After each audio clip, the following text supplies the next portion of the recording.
Hello everyone, welcome to our channel Online Commerce Classes. Please subscribe our channel, press the bell icon for next update. आज का हमारा topic है समन्वय coordination. इसके अंतर्गत हम पढ़ेंगे समन्वय किसे कहते हैं, समन्वय की कुछ परिभाषाएं, समन्वय के लक्षण एवं विशेषताएं तथा समन्वय के तत्व एलिमेंट ऑफ कोऑर्डिनेशन। चलिए स्टार्ट करते हैं। समन्वय से हमारा अर्थ संस्था के उद्देश्य की प्राप्ति के लिए संस्था के सभी साधनों को एक श्रेणी में श्रृंखलाबद्ध करना ही समन्वय कहलाता है। समन्वय प्रबंध का सार है जो संस्था के विभिन्न कार्यों में तालमेल बनाए रखता है। समन्वय से हमारा आशय निर्धारित लक्ष्यों की पूर्ति के लिए जो हम संस्था के कार्यों का निष्पादन करते हैं उनमें एकता तथा तालमेल बनाए रखने से है। समन्वय के ही कारण एक संस्था के सभी कर्मचारी एक समूह में के रूप में कार्य करते हैं। उदाहरण के लिए एक संगठन में अनेक विभाग होते हैं जैसे क्रय विभाग, उत्पादन विभाग, सामान्य विभाग, मानव संसाधन विभाग, विक्रय विभाग, वित्त विभाग आदि। अगर संस्था इन सभी विभागों में तालमेल नहीं बैठाता है तो संगठन का कार्य एक दिन भी नहीं चल पाएगा। अतः समन्वय से ही पारस्परिक सहयोग की वृद्धि होती है तथा संबंधित उपक्रम का सफल संचालन में आसानी होती है। समन्वय की आवश्यकता व्यापार ही नहीं बल्कि सभी स्थानों को होती है जहां अनेक कार्यों का एक साथ संपन्न किया जाता है। चलिए अब कुछ विशेषताएं हैं, परिभाषाएं हैं।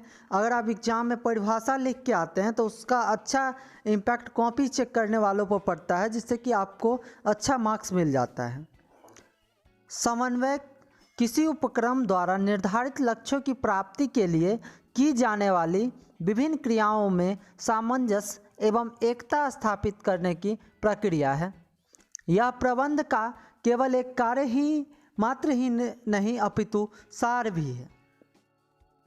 समन्वय किसी संस्था की सभी क्रियाओं में समरसता स्थापित करता है ताकि इसका कार्य सुविधाजनक ढंग से सफलतापूर्ण होता रहे।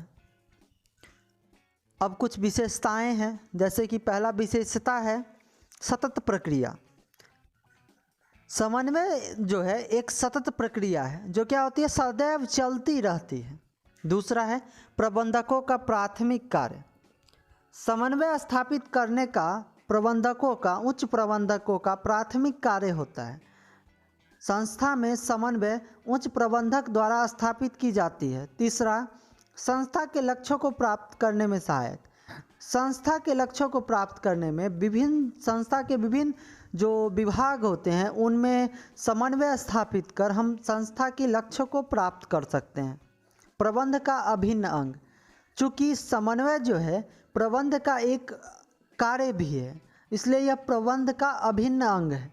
यहाँ तक कि आगे के कथनों में आप देखिएगा कि प्रबंध का सार भी है। क्रियाओं में एक रूपता। समन्वय जो है संस्था की क्रियाओं में एक रूपता लाती है जिससे कि संस्था के लक्ष्यों की प्राप्ति संभव हो सके। प्रबंध का सार। चूँकि संस्था में नियोजन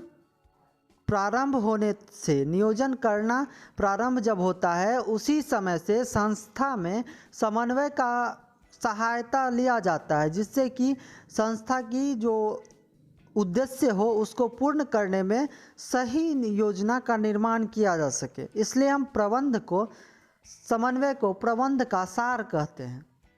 सातवां दुरुपयोग को रोकना। संस्था में जो दुरुपयोग हो रहा है, जो मानव संसाधन का हो या कोई भी संसाधन का हो, जो दुरुपयोग हो रहा है उसको एकत्रित कर उसका सदुपयोग को बढ़ावा देती है। आगे है समन्वय के तत्व। इसमें है पहला एकीकरण एवं सहयोग। प्रत्येक संस्था में विभिन्न व्यक्ति एवं विभिन्न विभाग कार्यरत होते हैं। इनकी क्षमता, आवश्यकता, योग्यता में अंतर होता है।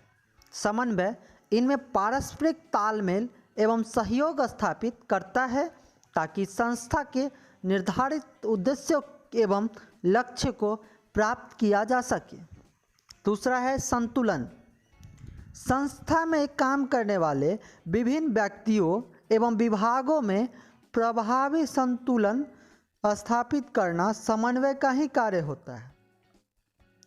व्यक्तिगत कर्मचारियों एवं विभागों के लक्ष्यों को निर्धारित करके उनके द्वारा जो काम किया जाता है उनको एक सूत्र में पिरोना या बांधना ही समन्वय कहलाता है। तीसरा है अनुसूचीयन। अनुसूची का मतलब होता है शेड्यूलिंग, एक शेड्यूल में लाना। संस्था में जो जितने भी क्रियाएं होती हैं उनका कर्म, उनका मतलब एक श्रेणी, जैसे कि कोई आप पहले बुक पढ़ते हो उसके बाद नोट्स बनाते हो, तो उसी तरह पहले उसका क्या किया जाता है, समय क्रम निर्धारण करते हैं, उसके बाद उसका समय निर्धारण करते हैं। चौथा है प्रभावी संदेश वाहन। समन्वय के कारण ही विभिन्न स्तरों के बीच में जो संदेश का प्रभावी संदेश वाहन हो पाता है। अगर संस्था में समन्वय का अभाव होगा तो विभिन्न स्तरों के बीच प्रभावी समन्वय संभव नहीं हो पाएगा। वीडियो देखने के लिए बहुत बहुत धन्यवाद। अगर वीडियो अच्छा लगा हो तो लाइक करें, अपने दोस्तों के साथ शेयर करें, जिससे कि ज़्यादा से ज़्यादा लोगों को फ़ायदा पहुंच सके। धन्यवाद।